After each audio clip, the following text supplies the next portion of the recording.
আর এখন ওই ফজো পাগলার মতো অনেকে মুখ জোর করছে চাপাবাজি করে, ওর পায়ের তলায় যে মাটি নেই ও টের পাচ্ছে। ওর আমিরে জামাতকে চ্যালেঞ্জ দিয়েছে যে সিলেটে যে 19টা আসন আছে না 17টা আসন আছে, এখানে যে কোনো জায়গায় আমিরে জামাত দাঁড়াবে ও নাকি সেখানে দাঁড়িয়ে পাশ করবে। আরে ভাই, ওরে আপনি আমার কাছে পাঠিয়ে দেন, আমারেও লাগবে না। আমি ফজো পাগলাকে চ্যালেঞ্জ করছি, আমার ছোট মেয়ের সাথেও যদিও দাঁড়াই ফেল করবে। তো সময় যেহেতু আল্লাহ পাল্টিয়ে দিয়েছে, ডাকসু আর জাকসুর পরে দেশের চিত্র কিন্তু অলরেডি পরিবর্তন হয়ে গেছে।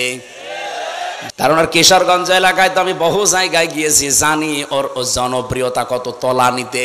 শুধু এই মুখ জোর করে টিকে আছে। এই বাংলাদেশে যেই কয়টাই টিকে আছে দেখবেন শুধু চাপার উপরে, ভেতরে কোনো মাল মশলা নেই।